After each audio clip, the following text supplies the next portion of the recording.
Good morning students. Measures of central tendency के ई lecture series के previous lecture में हमने समांतर माध्य की गणना शॉर्टकट मेथड के अंतर्गत किस प्रकार से की जाती है उसकी स्टडी कर ली थी। आज के इस वीडियो में हम स्टडी करेंगे कि स्टेप डेविएशन मेथड अर्थात पद विचलन विधि के द्वारा समांतर माध्य की गणना किस प्रकार से की जाती है। देखिए, पद विचलन विधि या स्टेप डेविएशन मेथड का यूज़ हम तब करते हैं जब जो वर्ग विस्तार है वो समान होता है और जो क्लासेस हैं, हमारी क्लास इंटरवल्स हैं, उनकी संख्या बहुत अधिक होती है। तो जो स्टेप डेविएशन मेथड है, पद विचलन रीति है, उसके अंतर्गत समांतर माध्य की गणना के लिए हमें कुछ स्टेप्स फॉलो करने होंगे। तो फर्स्टली तो जिस प्रकार से शॉर्टकट मेथड में हम सर्वप्रथम मध्य मूल्य ज्ञात करेंगे और मध्य मूल्यों में से किसी एक मूल्य को कल्पित माध्य अर्थात ए एज्यूम कर लेंगे और कल्पित माध्य ए मानने के पश्चात हम जो हमारे मीड वैल्यूज हैं, मध्य मूल्य हैं, उनमें से कल्पित माध्य को घटाकर जो डिफरेंस आएगा उस डिफरेंस को हम आई से अर्थात वर्ग विस्तार से डिवाइड कर देंगे और इस प्रकार से हमें पद विचलन प्राप्त होगा। अर्थात हम क्या करेंगे, ये पद विचलन का साइन है डी डैश, ये हम कैसे ज्ञात करेंगे कि जैसे हम शॉर्टकट मेथड में अंतर देख रहे थे मध्य मूल्यों से कल्पित माध्य का, पहले तो वो हम अंतर निकालेंगे और फिर इस अंतर को हम डिवाइड कर देंगे वर्ग विस्तार से अर्थात आई से, और इस तरीके से हमें स्टेप डेविएशन अर्थात पद विचलन प्राप्त हो जाएगा। इसके बाद में हम क्या करेंगे कि जो पद विचलन की आवृत्तियों हैं, पद विचलन है डी डैश है, उसे हम आवृत्तियों से गुणा करेंगे और जो इनका गुणनफल का योग होगा, इसका अर्थ क्या है कि जो हमारा डेविएशन है उसे हम फ्रीक्वेंसी से मल्टीप्लाई करेंगे, एफ डी डैश करेंगे और फिर बाद में हम इसका समेशन करेंगे अर्थात सिग्मा एफ डी डैश ज्ञात कर लेंगे और इन सब की कैलकुलेशन के पश्चात समांतर माध्य की गणना के लिए हम इस सूत्र का प्रयोग करेंगे, x bar equals to a plus sigma F D dash upon N into i. जैसा कि आपको पहले से ही ज्ञात है कि एक्स बार यहाँ समांतर माध्य का साइन है, ए आपका कल्पित माध्य है और जो एफ डी एक्स वैल्यू है या एफ डी डैश हम इसे कह सकते हैं, एफ डी डैश वैल्यू है वो क्या है, पद विचलों जो पद विचलन है हमारे उनका आवृत्तियों के साथ गुणा करने पर प्राप्त गुणनफलों का योग है। एन यहाँ हमारा सिग्मा एफ है अर्थात टोटल फ्रीक्वेंसीज है और आई क्या है, वर्ग विस्तार है। तो ये हुआ हमारा स्टेप डेविएशन मेथड के द्वारा अर्थमेटिक मीन की कैलकुलेशन का फॉर्मूला।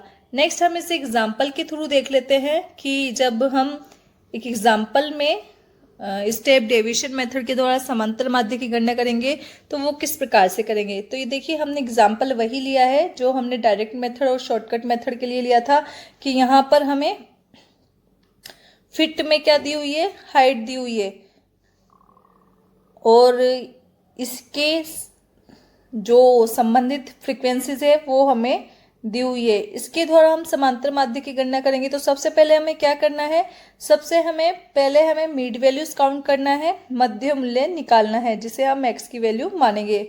मीड वैल्यूज कैसे ज्ञात करते हैं, ये आपको आता है L1 यानी लोअर लिमिट, L2 यानी अपर लिमिट, इन दोनों को जोड़ेंगे और इसे 2 से डिवाइड कर देंगे तो आपकी जो मिड वैल्यू है वो मिल जाएगी। इस तरीके से हम ये सारी मिड वैल्यूज ज्ञात कर लेंगे। इसके बाद ये फ्रीक्वेंसीज है, ये आपको एग्जाम्पल में दी हुई है। इसके बाद में देखिए हमें क्या करना है, हमें डेविएशंस ज्ञात करने हैं, स्टेप डेविएशन, और यहाँ सिंपली डेविएशन नहीं निकालना, हमें स्टेप डेविएशन अर्थात पद विचलन निकालना है। और पद विचलन कैसे निकालना है कि एक्स को एक्स में से माइनस करेंगे हम ए को और इसे हम डिवाइड करेंगे वर्ग विस्तार से तो हमें डेविएशन मिल जाएगा। तो देखिए यहाँ पे हमने एज्यूम्ड मीन क्या लिया है, 31.5 31.5 एज्यूम मीन क्या होता है वो भी आपको पता है कि एज्यूम मीन जो आपकी एक्स वैल्यूज़ है उसमें से लिया जाता है, और ये उससे बाहर का भी हो सकता है, लेकिन हम ये जो मीन इस प्रकार से लेते हैं कि ना तो बहुत ही कम वैल्यू हो ना ही बहुत अधिक वैल्यू हो, बल्कि लगभग कोई मिड वैल्यू हो, यानी बीच की मूल्य हो। लेकिन ये हमारी सीरीज से बाहर की भी वैल्यू हो सकती है, ठीक है। तो यहाँ पे डेविएशन ज्ञात करने के लिए देखिए हमें क्या करना होगा, x माइनस ए। तो देखिए 3.5 माइनस 31.5, तो कितना आया आपका 28.5। और 28.5 को आपको डिवाइड किससे करना है, 28.5 को आप किससे डिवाइड करोगे, वर्ग विस्तार से। और वर्ग विस्तार देखिए कितना है, 7 टू 14, 14 टू 21, यानी वर्ग विस्तार है आपका 7। तो 28 को आपने 7 से डिवाइड किया तो कितना आया 4। ये 4 की वैल्यू किस में होगी, माइनस में, क्योंकि देखिए जो 31.5 है वो माइनस में है, इसलिए ये आपकी माइनस की वैल्यू होगी। तो साइंस का आपको हमेशा ध्यान रखना है, साइंस को इग्नोर नहीं करना। इसी तरीके से ये कैलकुलेशन आप करेंगे और आपको ये डेविएशंस मिल जाएंगे। आपको ध्यान क्या रखना है कि देखिए जो ध्यान रखने वाली बात यहाँ है जिसे आप नोटिस कर रहे हैं वो क्या है कि जिसे आप एज्यूम मीन मानते हैं उसके सामने जो स्टेप डेविएशन की वैल्यू है वो 0 होती है, और इससे पहले वाली -1, -2, -3, -4 आ रही है, और इसके बाद वाली +1, +2, +3 इस प्रकार से आ रही है।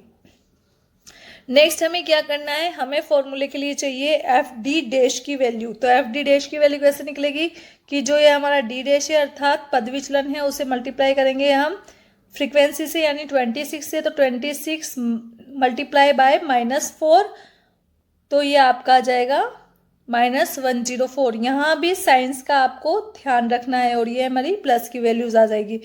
लास्ट में हमें क्या करना है, समेशन करना है। माइनस की वैल्यूज को एक साथ जोड़ेंगे तो ये आ जाएगा -309, और प्लस की वैल्यूज को एक साथ जोड़ेंगे और ये आ जाएगा प्लस का 236। तो यहाँ पर हम 236 में से -309 करेंगे तो माइनस में हमारी 73 जो वैल्यू है वो है सिग्मा एफ डी डैश की वैल्यू।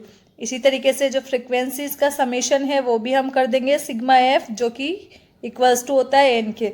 नेक्स्ट हम ये फॉर्मूला लगाएंगे x bar equals to a plus sigma F D dash upon N into I. Values रखेंगे, a की वैल्यू है 31.5, बाद में साइन लगाएंगे प्लस का, और जो सिग्मा एफ डी डैश की वैल्यू है वो क्या है, माइनस की है, यहाँ आप ब्रैकेट भी लगा सकते हैं, और नीचे क्या है n की वैल्यू 360, और मल्टीप्लाई में क्या करना है आपको, जो वर्ग विस्तार है वो, तो वर्ग विस्तार कितना है आपका यहाँ 7। इसे जब आप सॉल्व करेंगे तो 31.5 एज इट इज आ जाएगा। 360 को 360 से आप डिवाइड करेंगे किसको, -73 इंटू 7 को आप पहले मल्टीप्लाई कर लेंगे, मल्टीप्लाई करने के बाद इसे आप डिवाइड कर देंगे 360 से, तो ये आ जाएगा 511। इसे आप डिवाइड कर रहे हैं 360 से, और देखिए जो साइन है बीच में वो माइनस का है, क्यों, क्योंकि प्लस माइनस जब मल्टीप्लाई होंगे, मतलब अपोजिट साइंस जब मल्टीप्लाई होते हैं तो माइनस आ जाएगा, ठीक है। तो ये आ गया आपका, जब आपने डिवाइड किया 511 को 360 से तो 1.42 आ गया, और इस तरीके से आपने माइनस किया तो ये आ गया आपका 30.08। तो इस प्रकार से जो मीन हाइट है अर्थात माध्य ऊंचाई है वो हो गई आपकी 30 फीट 1 इंच। यहाँ आप एक चीज़ नोटिस कर रहे हैं, जैसे कि आपने प्रीवियस वीडियो में भी देखा है कि जो वैल्यू है अर्थमेटिक मीन की अभी भी वही है जो डायरेक्ट मेथड और शॉर्टकट मेथड में थी, अर्थात वैल्यू अर्थमेटिक मीन की कभी भी चेंज नहीं होगी, चाहे से आप कोई सा भी मेथड यूज़ करें। इस प्रकार से इस वीडियो में हमने जो अर्थमेटिक मीन की कैलकुलेशन का थर्ड मेथड है कंटिन्यूअस सीरीज में, स्टेप डेविएशन मेथड, पद विचलन रीति, उसकी स्टडी की हमने, उसका एग्जाम्पल भी यहाँ देखा। नेक्स्ट वीडियो में हम लास्ट मेथड जो है समेशन मेथड, उसकी स्टडी करेंगे। लेकिन यहाँ एक बात आप नोटिस कर लीजिए कि समेशन मेथड ज़्यादा यूज़ नहीं किया जाता, अधिकतर हम समांतर माध्य की गणना के लिए पद विचलन रीति या शॉर्टकट मेथड अर्थात लघु रीति का ही प्रयोग करते हैं। योग रीति की कभी भी आपको यूज़ नहीं करना है, योग रीति का आपको प्रयोग नहीं करना है। हालांकि आप यूज़ तो कर सकते हैं, पर जनरली हम पद विचरण विधि या फिर लघु रीति का ही यूज़ करते हैं। इस वीडियो में सिर्फ इतना ही। Thank you.